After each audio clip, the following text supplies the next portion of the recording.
l'idée c'est de profiter d'une rencontre, puisque on s'est retrouvés à Paris avec Bernard et Claude.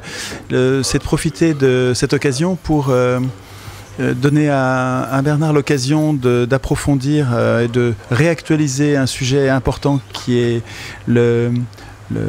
l'analyse du système des retraites par répartition et de la cotisation, de ce que cette expérience vécue et réussie a de prometteur pour notre avenir.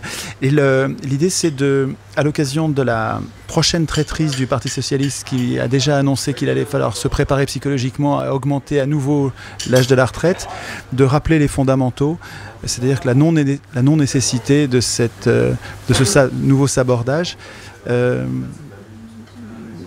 Il me semble utile que Bernard Friot reprenne les termes du débat et nous aide à y voir clair.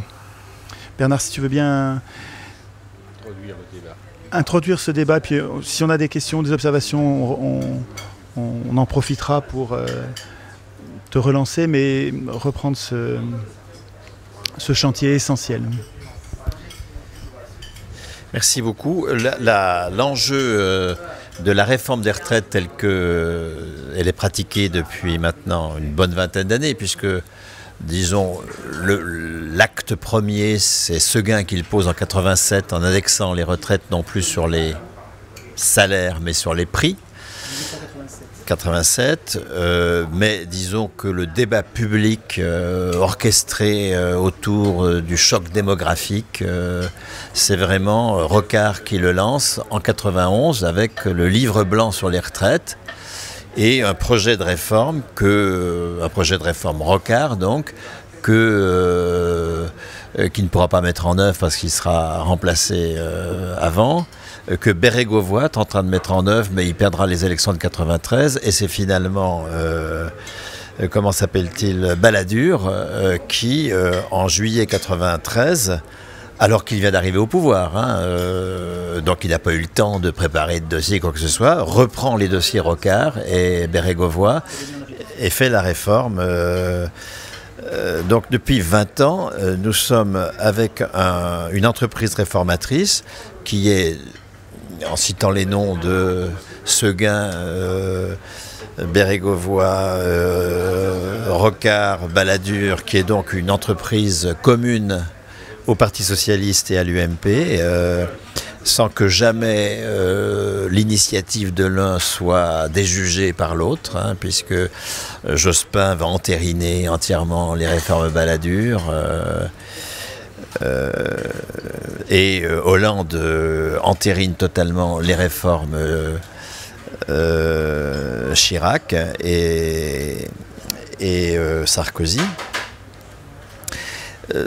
Ces réformateurs, c'est-à-dire ceux qui, c'est un terme indigène, ceux qui se posent comme assumant une urgence qui est la réforme, nous serions en retard dans la réforme, et qui en cela obéissent à la logique de l'Union européenne, qui, nous dit-on, impose des réformes. C'est une imposition auto-assumée par des gouvernements qui se sont eux-mêmes mis ces obligations devant eux, en pouvant invoquer des obligations, des dictats de Bruxelles, alors que ce sont eux qui les ont évidemment énoncés. Ces réformateurs ont quoi comme projet? On voit maintenant comment les choses se déroulent. Si on reprend les principaux éléments, indexation sur les prix et non pas sur les salaires. Si on indexe sur les prix, on perd ce que l'on observe depuis de tout le XXe siècle, c'est-à-dire que les salaires augmentent plus vite que les prix, et donc la hausse des retraites est inférieure à celle des salaires. Il y a une perte de parité de pouvoir d'achat, on va dire, entre les retraités et les salariés actifs, mais surtout, parce que ça c'est ce qui est le plus vu, mais surtout, quand on calcule la pension dans le régime général, on a ce qu'on appelle un salaire de référence, puisque la pension, elle se fait en fonction d'un pourcentage d'un salaire de référence. Et ce salaire de référence, c'est la moyenne des meilleurs salaires de la carrière.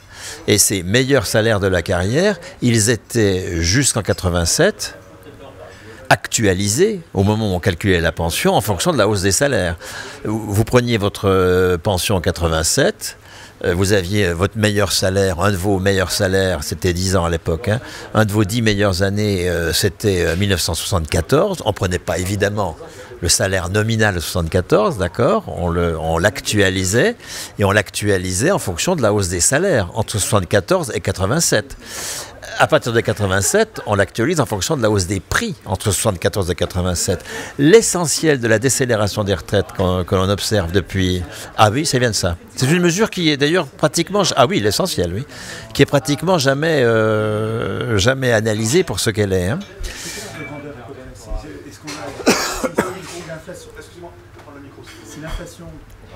Si l'inflation est de 5%, l'augmentation des salaires est de combien? En gros, pour avoir une idée de l'ordre de grandeur, c'est de 6%, là, c'est de 1 point sur 5, c'est de combien le delta entre la hausse des prix, des salaires par rapport à la hausse des prix? C'est quelle ordre de grandeur? Ah non, bien sûr que non, Mais la hausse du pouvoir d'achat des salaires, elle est au cours des 30 dernières années où on n'a pas de hausse magnifique des salaires, disons, elle est d'au moins 30%. Sur 30 ans. Donc sur 30 ans, tu perds 30 points. C'est énorme.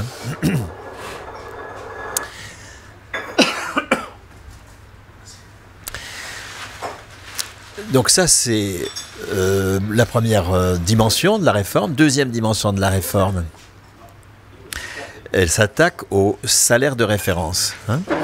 Le salaire de référence, c'est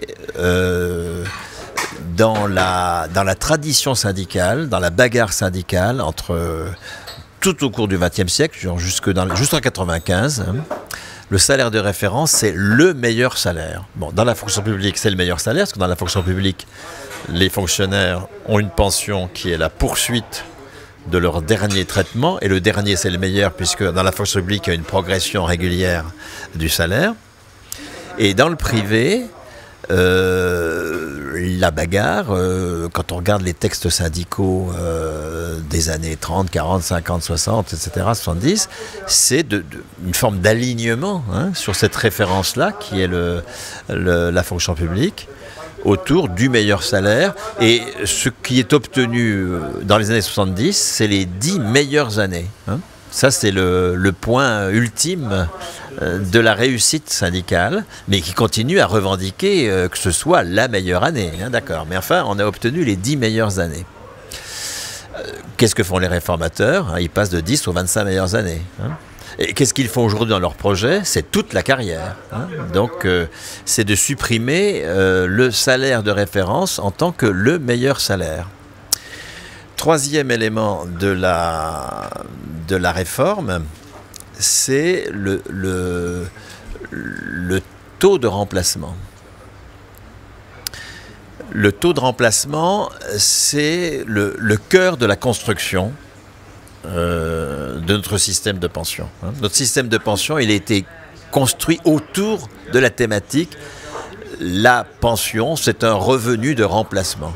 Et la revendication, c'est historiquement, je l'explique longuement dans Puissance du salariat, la revendication, elle s'est construite autour de un taux de remplacement qui va devenir 75% du brut. Alors 75% du brut, c'est 100% du net, effectivement, puisque la cotisation salariée, c'est à peu près 22-23% du brut. Donc nous avons une... Quand on dit 100%, du net, ça va devenir un brut d'où il faudra retirer d'autres cotisations? Ou bien c'est du net, c'est 100% du net avant retraite qui va donner un net de pension? La pension en question, est-ce qu'elle est elle-même assujettie à des pensions? Oui, non, mais la revendication... Non, la CSG est postérieure à la réforme, justement. Hein. Non, la revendication, c'est que la première pension nette doit être 75% du meilleur salaire net brut de référence. Hein.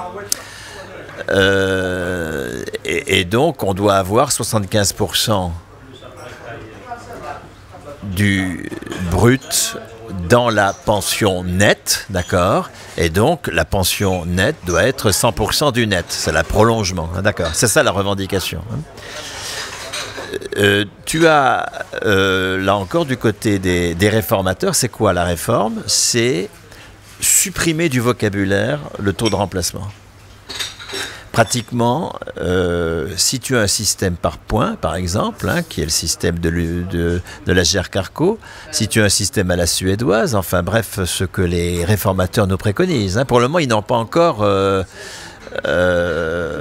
abattu leurs armes sur cette question, leurs cartes sur cette question, hein, mais leur projet est celui-là. On ne cause plus de salaire, de taux de remplacement, ni de salaire de référence au demeurant, hein, puisque le salaire de référence, ça devient toute la carrière, donc c'est plus un salaire de référence, et le taux de remplacement disparaît du vocabulaire. Nous ne sommes plus dans l'optique d'une pension qui poursuit le salaire, mais dans l'optique d'une pension qui est la contrepartie de cotisations passées. C'est pour ça que chez les réformateurs, le taux de remplacement disparaît, au bénéfice de la durée et du montant des cotisations, comme base de calcul. On ne cherche plus à prolonger à vie le meilleur salaire de carrière, on cherche à obtenir une somme des pensions qui soit la somme des cotisations. On a complètement changé d'univers. En fait, ils veulent... sans le dire et progressivement, nous amener à la capitalisation, sans le dire. Hein. C'est parce que c'est l'esprit de la capitalisation qu'on voit arriver là, non, dans cette façon de penser. Mais quand ils disent réforme, réforme en français, ça veut dire évolution en amélioration. Et quand ils disent réforme, le mot lui-même est mis à l'envers, parce que utiliser le mot réforme pour parler de régression, est-ce qu'on est obligé? Je vois que tu utilises toujours le mot réforme, alors que moi... Quand je dis réforme, je montre des guillemets pendant que je parle pour bien montrer que c'est un mot menteur. Est-ce qu'on pourrait pas trouver un truc pour pas utiliser les mêmes mots qu'eux ou montrer que c'est des mots menteurs? Parce que si réforme, c'est positif, une réforme. C'est très trompeur de parler de réforme quand on parle de ces régressions, non? Est-ce que ça te gêne de mettre des guillemets autour du mot réforme et réformateur? Non, moi je prends le terme indigène parce qu'il me paraît important que le mot réforme soit disqualifié. Maintenant, dans l'opinion publique, réforme c'est disqualifié. Chacun sait que quand il entend le mot réforme, tous aux abris. Ça veut dire qu'on va connaître une régression du droit. Ça ne me déplaît pas parce que je pense que le capitalisme n'est pas réformable et que donc si on réussit à disqualifier le mot réforme, peut-être réussirons-nous à qualifier le terme de révolution, non pas au sens de grand soir où on passe de rien à tout, etc., hein, mais au sens de sortie du capitalisme en utilisant des institutions qui ont déjà été construites par tout le mouvement ouvrier au cours du XXe siècle. La troisième caractéristique, ou plutôt la quatrième, excusez-moi, la quatrième caractéristique de la réforme, c'est l'âge. C'est à ce à quoi on est le plus attentif parce que depuis 2010, c'est ça l'enjeu décisif de la réforme Sarkozy et de la réforme annoncée de reculer l'âge de la retraite. Mais derrière ce recul, il y a tout à fait autre chose. Il y a d'une part l'augmentation de ce qu'on appelle la carrière complète, et là on est dans le cinquième critère de la réforme, hein, la notion de carrière complète, et la transformation de l'âge, non plus en âge légal, mais en âge plancher, en dessous duquel on ne peut pas prendre sa pension, mais de supprimer la notion d'âge légal. Parce que de fait, si vous dites que l'âge légal est, je sais pas quoi, X, et qu'il faut 43 ans de cotisation, ça c'est la durée, d'accord, pour avoir une pension à taux complet, bon, il est clair que, quel que soit l'âge X, 43 ans va inciter évidemment les personnes à partir ça dépend à quel âge ils ont démarré, mais enfin à partir à 65, 66, 67, 68 ans. Et du coup, l'âge de la pension devient l'âge plancher. On ne peut pas prendre sa pension en dessous de 64 ans, 63 ans, 62 ans. Ce n'est plus du tout l'âge légal, c'est-à-dire... C'est quoi l'âge légal tel qu'il a été construit par tout le travail syndical au XXe siècle? Voilà, c'est un âge politique. C'est un âge politique, c'est l'âge auquel, et c'est pour cela qu'il est revendiqué qu'il soit 55 ans, d'accord? La revendication syndicale de l'âge de la retraite, c'est 55 ans, jusqu'en 95 à peu près, si je prends les congrès de la CGT, jusqu'en 95, nous sommes à 55 ans. C'est bien sûr, et 50 ans pour les métiers pénibles, 55 ans pour les autres, 50 ans pour les métiers pénibles.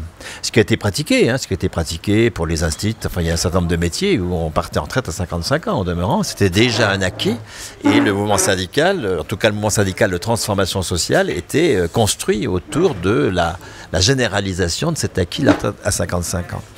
Tu vois bien que quand on revendique une retraite à 55 ans, ça ne veut pas dire qu'on revendique du loisir jusqu'à la mort. À 55 ans, on est parfaitement capable de produire aussi bien des valeurs d'usage que de la valeur économique.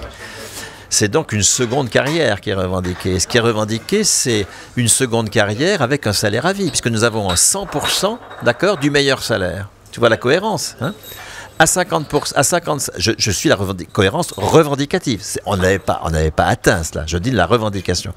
55 ans, 100% du meilleur salaire.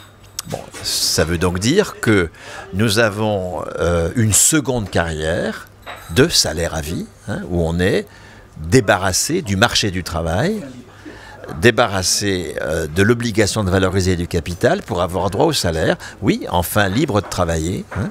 C'est pas du tout heureux quand on regarde les enquêtes, oui, auprès des retraités. De fait, ils disent souvent, il y a ceux qui sont en désarroi parce qu'ils ont tellement identifié leur vie avec la subordination au travail ou avec le collectif de travail, qui est beaucoup plus intéressant que la subordination, bien sûr, que la retraite les laisse dans un certain désarroi, au moins au départ. Oui, mais après un temps de ressaisissement, ou même tout de suite, enfin certains n'y parviennent jamais, mais on a énormément de témoignages, au contraire, du bonheur d'être enfin travailler librement, oui, bien sûr. Oui. Donc là, il s'agit de dénaturer complètement, enfin dénaturer, le mot n'est pas bon, il s'agit de changer complètement la dynamique du XXe siècle. La dynamique du XXe siècle, c'est on construit la retraite, la pension de retraite, comme un salaire continué. À 55 ans, 100% du meilleur salaire pour entrer dans une seconde carrière où je ne suis pas libéré du travail. Nous n'avons pas à être libérés du travail. Le travail est une réalité anthropologique décisive. Nous confronter à l'altérité de la nature, l'altérité des autres, c'est tout à fait décisif, bien sûr. Mais bien sûr, mais on est libéré du marché du travail, libéré de la mise en valeur de capitaux, libéré des employeurs, des actionnaires, c'est-à-dire des institutions capitalistes du travail. Hein. Et on invente finalement, à travers cela, un nouveau rapport à la valeur économique. La valeur économique, c'est pas le fait d'une force de travail qui, sur un marché du travail, met en valeur des capitaux, c'est un salaire à vie de quelqu'un qui est titulaire d'une qualification au titre de son salaire à vie et qui déploie cette qualification. Alors, il y aurait beaucoup à faire pour qu'il la déploie réellement, c'est-à-dire que ça supposerait, maintenant si nous voulons continuer, qu'on puisse financer les activités que l'on veut créer en tant que retraité, etc., le soutien du travail des retraités doit être organisé collectivement, si nous voulons que ce soit une seconde carrière libérée du marché du travail, bien sûr. Mais là, je suis, au début des années 90, avant la réforme, je suis à l'état de la revendication des syndicats.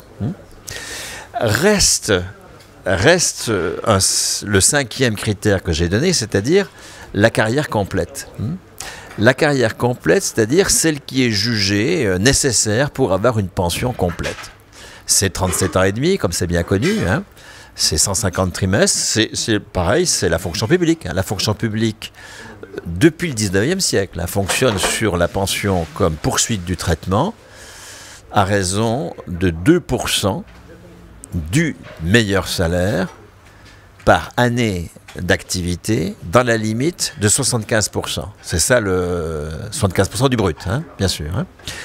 Et donc ça donne donc 37 ans et demi. Les 37 ans et demi, c'est la règle de la fonction publique, d'accord, qui va être la revendication syndicale. Encore une fois, quand on regarde l'histoire de la revendication syndicale en matière de retraite, le modèle, c'est la fonction publique, globalement. Hein. Et le mouvement syndical, au début des années 90, n'est pas très loin de ce modèle, hein,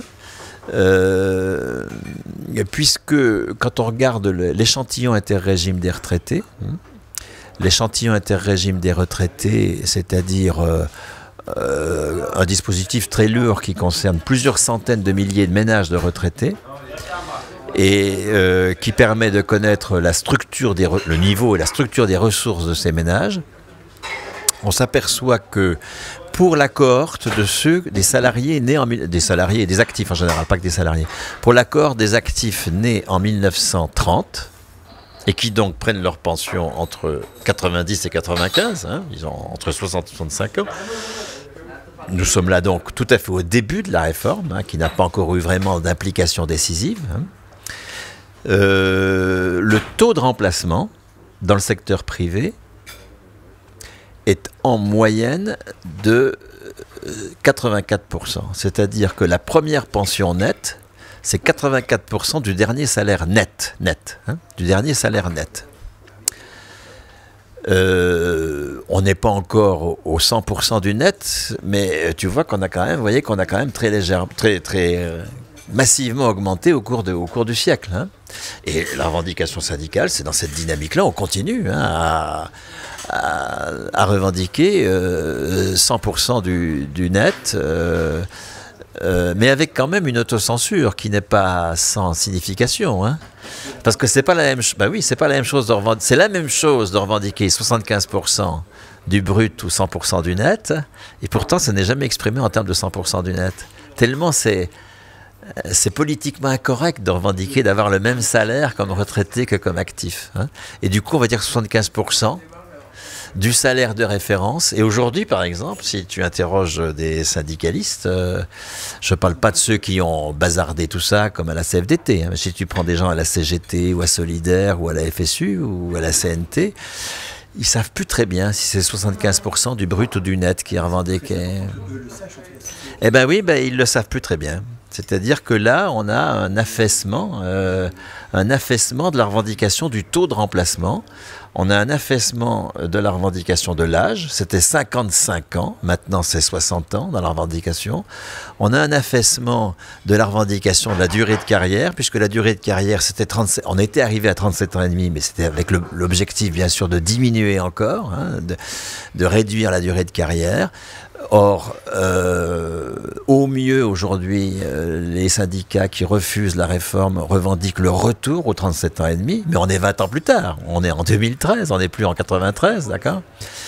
Donc, sur tous ces points centraux, hein, alors si, ceux qui continuent à revendiquer correctement, je ne suis pas là pour donner des bons et des mauvais points, mais ceux qui continuent à être revendiqués dans la ligne de la dynamique historique des années 1920-1980, en gros, c'est l'indexation sur les salaires. Ça, les syndicats continuent à revendiquer cela.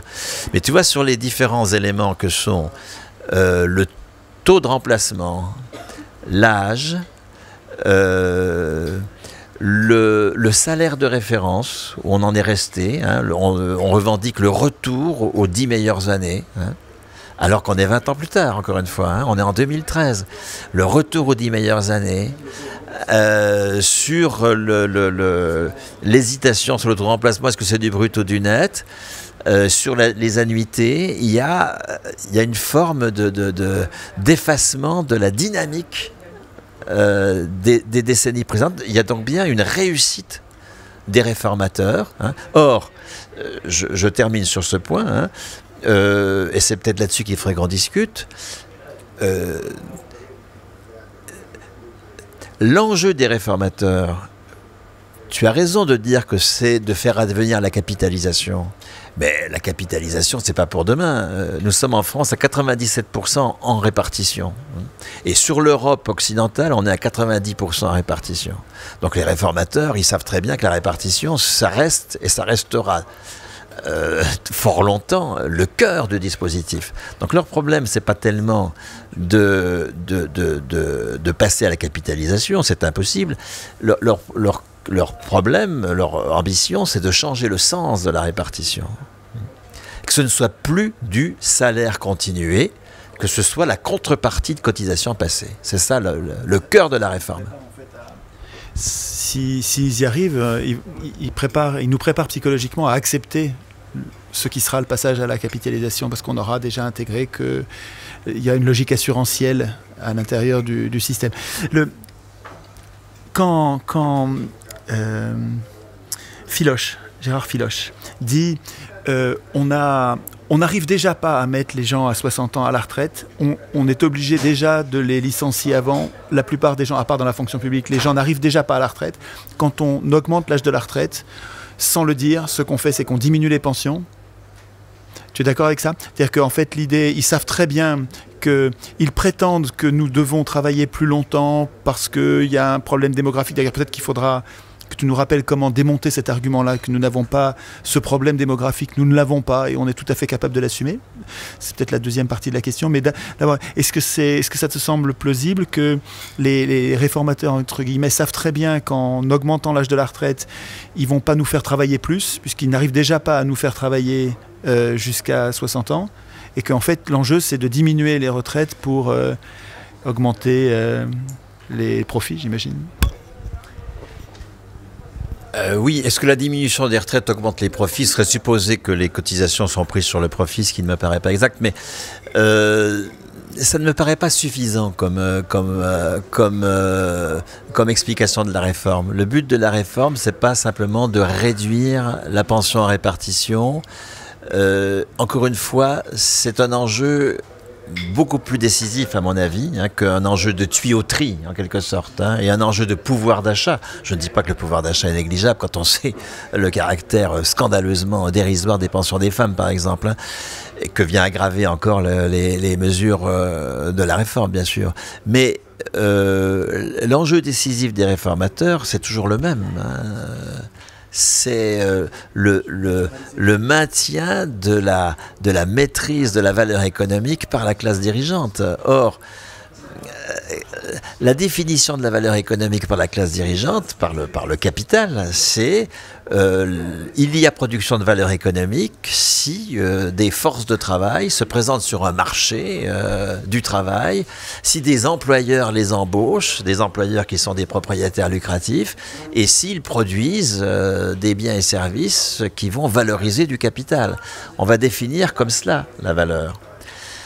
Alors que ce que nous avons conquis, pas simplement en matière de pension comme salaire continué, mais également avec la fonction publique, c'est une autre matrice de la valeur, non pas l'emploi sur un marché du travail pour mettre en valeur des capitaux, mais le salaire à vie. Le salaire à vie de personnes qui sont qualifié, mais mettons-nous bien d'accord sur le mot qualification. Qualification, ça ne veut pas dire avoir un diplôme. Le diplôme, c'est la valeur d'usage que l'on produit, d'accord? La qualification, c'est l'attestation que l'on est capable de produire de la valeur économique. On est dans le côté abstrait du travail, pas dans son côté concret, hein. Le simple fait d'être capable, dans cette construction, le simple fait d'en être capable vaut salaire. Même si, de façon conjoncturelle, il se trouve que nous n'avons pas le moyen, l'occasion, l'opportunité de le faire, on a droit quand même au salaire simplement parce qu'on en est capable. On présuppose que la plupart du temps, on le fera naturellement. Naturellement, nous allons travailler et créer de la valeur. C'est ça, même si on n'a pas de travail. Alors bien sûr, il n'y a pas de peuple vertueux, hein, donc il ne s'agit pas de supposer qu'en soi, le fait d'inscrire l'activité dans un salaire à vie va faire qu'il va y avoir davantage de production de valeur économique. Hein. Encore faudra-t-il des incitations, c'est pour ça qu'il y a une carrière salariale avec un progrès possible jusqu'à la mort. Moi, je suis absolument contre le fait que à 55 ans, je milite pour la retraite à 55 ans, qu'à 55 ans, on entre dans une espèce de no man's land où c'est jusqu'à la fin de ses jours, sûrement pas. Hein. Donc ceux qui veulent continuer à passer les épreuves de qualification doivent pouvoir le faire. Hein. Mais c'est une seconde carrière qui est libérée du marché du travail. Bon. Donc définir l'enjeu de la réforme simplement par la réduction du montant des pensions me paraît insuffisant. Je ne dis pas que ce n'est pas un des éléments, hein, mais l'enjeu, il est fondamentalement politique. Hein, c'est dire on ne peut pas travailler quand on n'a pas d'emploi. C'est dire, et là on en vient à l'argument démographique hein, que tu évoquais, c'est dire on n'a rien inventé avec le salaire continué. On n'a pas inventé une nouvelle définition du travail et de la valeur économique. Les retraités ne travaillent pas. Ils ne travaillent pas, ils n'ont donc pas droit au salaire, et sûrement pas un salaire à vie. Les retraités sont des gens qui ont travaillé lorsqu'ils avaient un emploi, lorsqu'ils mettaient en valeur du capital. Là, ils ont travaillé, là, ils ont produit de la valeur économique. Le but de la réforme, c'est de restaurer la définition capitaliste de la valeur économique. On ne travaille que si on met en valeur du capital dans un emploi. Et donc, les retraités... Est-ce qu'ils le disent comme ça ? Tu connais des gens qui le disent comme ça du côté des capitalistes ? Il y a des théoriciens qui utilisent ces mots-là ? Ou est-ce que c'est inconscient ou est-ce qu'ils le disent publiquement ? Bah, à la fois c'est dit. C'est la première fois que je le. Ah ben non, mais l'intérêt d'une classe dominante, revenons à Gramsci, pas l'intérêt, une classe dominante ne le demeure que tant qu'elle peut faire adhérer les dominés à son récit du réel. Du coup, le récit du réel de la classe dominante, c'est une espèce de discours de la nature. Un discours de la nature, un discours de l'évidence, qui n'a pas besoin d'être démontré, qui n'a pas auto-évident, ouais. Qui n'a pas besoin d'être même dit comme tel. Hein. Ça fait partie de l'évidence qu'un retraité ne travaille pas. Il n'y a pas besoin de le dire, c'est évident. Et l'enjeu de la réforme, c'est si on transforme la pension de salaire continué, hein, avec ces critères que j'ai donnés, hein, à 55 ans, 100% du meilleur salaire, en revenu différé. J'ai cotisé à hauteur de 300 000 euros, j'ai droit, enfin actualisé d'aujourd'hui, j'ai droit à 300 000 euros de pension. C'est le système par points, d'accord ? C'est le système suédois. Hein. Le système suédois, c'est chacun un compte. Alors, c'est pas un compte de points comme dans l'Agirc et l'Arco. Dans l'Agirc et l'Arco, on convertit les cotisations. Alors, je rappelle que c'est Agirc Arco, c'est les régimes complémentaires. Hein. Nos pensions en France, c'est l'addition de deux pensions. La pension du régime général, qui est calculée en fonction d'annuité et d'un salaire de référence, d'accord ? Ça, c'est ce que je viens de dire, c'est l'ambition d'avoir un salaire continué dans la pension, d'entrer dans une seconde carrière, libérée du marché du travail, parce qu'on est enfin soit titulaire du salaire, parce qu'on est titulaire de la qualification, mais à côté de cela, tu as un deuxième type de pension, qui est les pensions de l'Arco et de l'Agirc, les pensions complémentaires, qui, elles, sont calculées par points. Donc, tes cotisations de l'année sont converties en points. Il y a une valeur d'achat du point. Hein. Je sais pas, tu as 10 000 euros de cotisation en retraite qui sont convertis en 100 points si la valeur du point, c'est 100 euros, par exemple. D'accord ? Et tu vas ainsi accumuler des points sur toute ta carrière.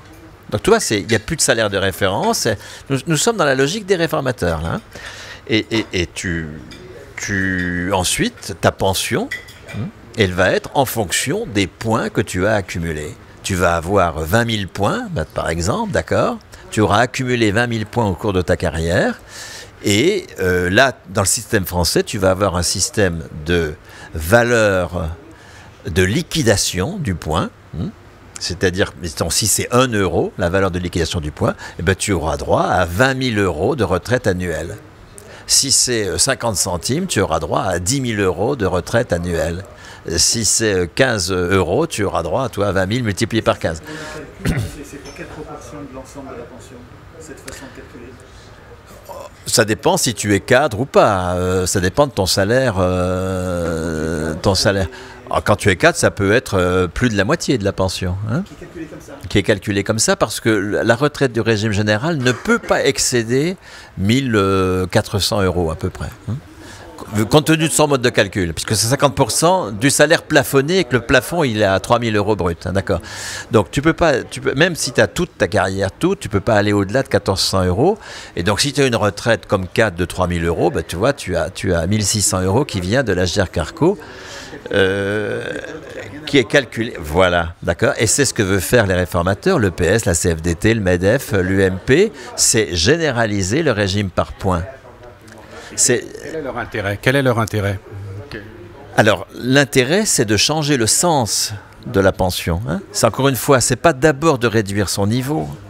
C'est pour ça que quand on se bat autour du pouvoir d'achat, c'est un combat de mineurs sociaux à qui on donne simplement le droit à avoir du pouvoir d'achat, des êtres de besoin qui ont droit du pouvoir d'achat. Je ne voudrais surtout pas apparaître comme méprisant vis-à-vis de cette bagarre quand on sait combien des gens ont un besoin absolu de pouvoir d'achat. C'est pas ça. Hein. Mais je veux insister sur le fait que l'enjeu n'est pas d'abord là. L'enjeu, il est dans la définition de ce que c'est que travailler. C'est quoi travailler? Est-ce que c'est produire de la valeur pour un actionnaire en allant sur un marché du travail? Ça, est-ce que c'est donc avoir un emploi ou est-ce que c'est déployer la qualification dont on est porteur soi à travers un salaire à vie? Est-ce que c'est l'emploi ou le salaire à vie qui est la matrice du travail? C'est ça l'enjeu décisif de la réforme des retraites. Si tu as un dispositif par points, ou un dispositif à la suédoise, précisons un tout petit peu ce que c'est pas très différent du système par points, mais ça intègre l'espérance de vie dedans. C'est pour cela que c'est considéré comme plus moderne et que c'est ce que propose l'Union européenne comme réforme. C'est ce qu'on appelle la réforme systémique. Quand tu entends quelqu'un de la CFDT, il revendique une réforme systémique. Qu'est-ce que ça veut dire quoi, la réforme systémique? C'est une réforme dans laquelle on a pu redébattre régulièrement, comme maintenant, de la durée de cotisation, de l'âge légal, qui chaque fois, tous les 5 ans, tu as un débat politique qui fout le bordel. Hein.